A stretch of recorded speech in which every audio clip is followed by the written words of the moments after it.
The question is not whether selfishness is good for life.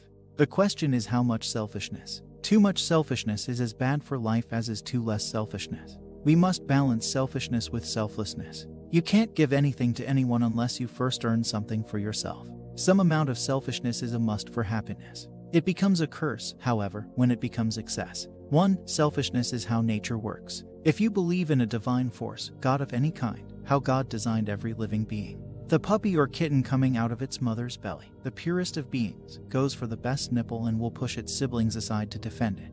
When it grows a little bit, it will fight for the best food and has no compunction in taking it, no guilt or shame. Its own mother will growl at it if it tries to take her food. Every living being is programmed to take care of its own needs as an absolute priority, and this is nature's way to preserve and propagate life. No creature other than humans feels any need to be selfless, and for humans, it is a socially imposed obligation to pretend that we are not selfish, and thus always need to hide and feel guilt and shame, something no other life form feels. It is our own paradoxical self-punishment imposed by society and religion that we are saddled with as babies. The original sin, the wretched ego, bad karma from a previous life, etc. 2. Being yourself. People will try to fit you into all kinds of boxes and molds throughout your life.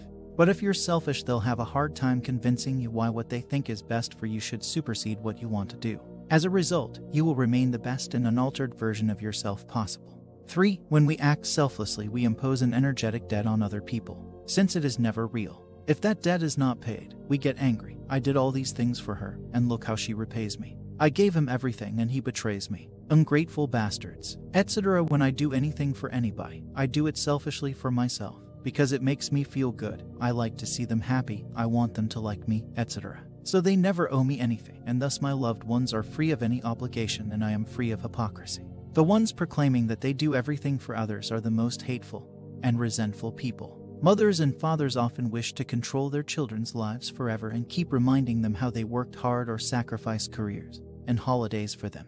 Bullshit. Parents and lovers make their own choices for their lives. 4. Freedom of opportunity. There are no shackles to bind you to any place or any set of people. So what if your family doesn't want you to move across the country for college? You know that is the best option for your growth, and you're going to take it. If your partner wants to stop you from moving states to pursue a better career, then you'll dump them without a second thought, because you have the freedom to make these decisions. 5. Loving equals being selfish. Everything and everybody wants to be one with, to love, and be loved, so everything we do for others should be for the very selfish reason of loving and connecting, and should be done as something enjoyable, not as a burden and a sacrifice, because if we do anything for anybody else, we are not loving ourselves. Self-love is the biggest gift in the pursuit of happiness, but we are encouraged to love everybody else and punish ourselves. In funerals and obituaries, they say things like, he was such a great man. He did everything for others and never did anything for himself, and we are supposed to feel like weasels because we don't do the same.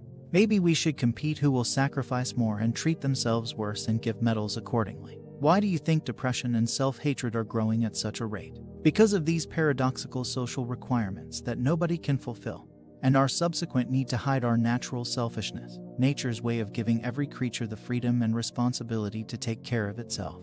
6. Better leadership skills. There is an art to being a good team leader, and it involves providing clear direction and not getting involved in your team's interpersonal squabbles. This is great news for selfish people, because you don't care what problems people in your team are having with each other, and won't waste time taking sides. You just need them to do their part. Avoid exploitation. Part of being a selfish person is having the easy ability to say no. If you don't want to do something, then you can reject people's proposals easily. So no matter how hard anyone tries to coerce or manipulate you, it simply won't work, because you know your needs and emotions will always rank above theirs.